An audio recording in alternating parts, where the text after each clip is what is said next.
दोस्तों आज हम आपके लिए एक मज़ेदार सा टॉपिक लेकर आए हैं जो है पैराडॉक्स। आज हम जिस पैराडॉक्स की बात करने वाले हैं यह है ऑल्वर्स पैराडॉक्स और इसे नाइट स्काई पैराडॉक्स भी कहते हैं। में रात में आसमान काला क्यों दिखाई देता है? आप कहेंगे ये तो बहुत आसान सा सवाल है।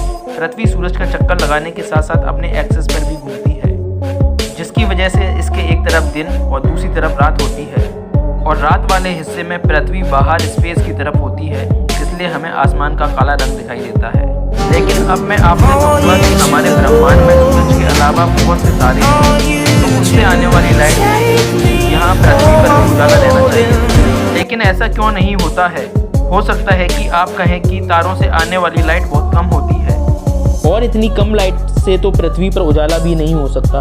लेकिन यहीं पर तो असली पैराडॉक्स शुरू होता है। हमारा ऑल्वर्स पैराडॉक्स कहता है क्योंकि ब्रह्मांड इनफाइनाइट है, तो हम रात के आसमान के किसी भी हिस्से को जूम करें तो हमें उस हिस्से में भी इनफाइनाइट स्टार देखने को मिल जाएंगे। दूसरे शब्दों में कहें तो क्योंकि ब्रह्मांड का कोई छोर नहीं है, तो हम इस ब्रह्मांड में किसी भी दिशा में जाते हैं तो कहीं ना कहीं हम किसी न किसी तारे से टकरा ही जाएंगे। देखिए, इसे एक इमेजिन करने की कोशिश कीजिए। मान लीजिए हम अपनी पृथ्वी से निकले और हमने एक डायरेक्शन चूज़ की। यहाँ हमें बिल्कुल अंधेरा दिख रहा है, तो कुछ देर तक तो हम बिना किसी तारे से टकराए बिना कुछ दूर तक चले जाएंगे। लेकिन यह ब्रह्मांड इनफाइनाइट है, तो कहीं ना कहीं ऐसा पॉइंट जरूर आएगा जहाँ पर आप किसी न किसी तारे से टकरा जाएंगे।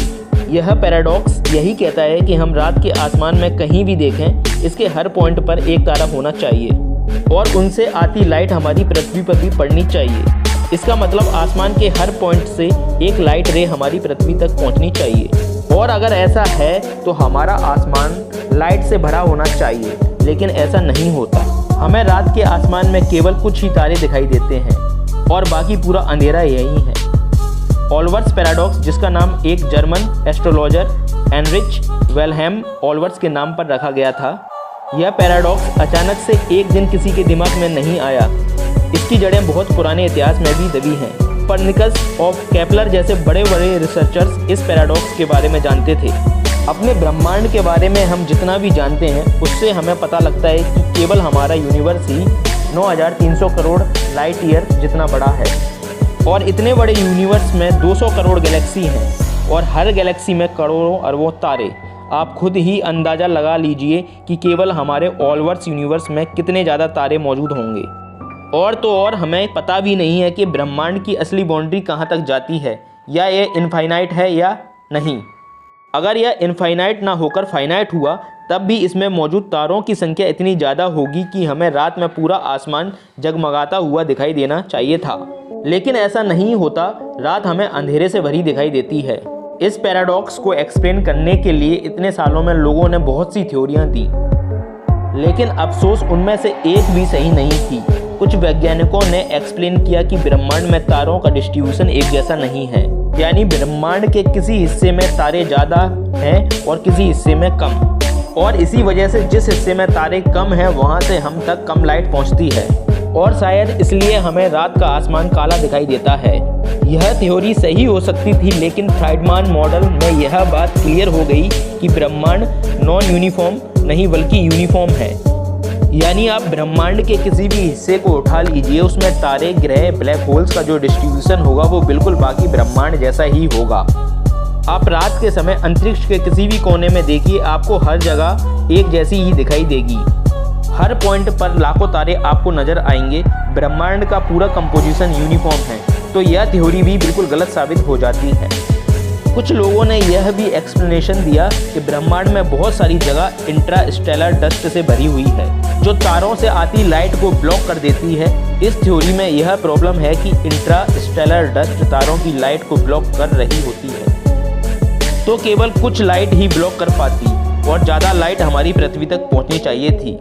अगर इस थ्योरी की माने तो हमें रात का आसमान बिल्कुल जगमगाता हुआ दिखना चाहिए था और हमें रात में चमचमाता आसमान दिखना चाहिए था, लेकिन ऐसा नहीं होता, इसलिए यह थ्योरी भी फेल हो गई। कुछ वैज्ञानिकों ने यह भी कहा कि बहुत सारे तारे हमसे बहुत ज़्यादा दूर हैं, इसकी वजह से उनसे आ रही लाइट हम तक नहीं पहुंच पाती और इसलिए वे तारे हमें दिखाई नहीं देते। यह थ्योरी काफ़ी हद तक सही लगती है, लेकिन दोस्तों असल में तारों से हम तक आ रही लाइट इस चीज़ पर डिपेंड ही नहीं करती कि वे हमसे कितना ज़्यादा दूर हैं।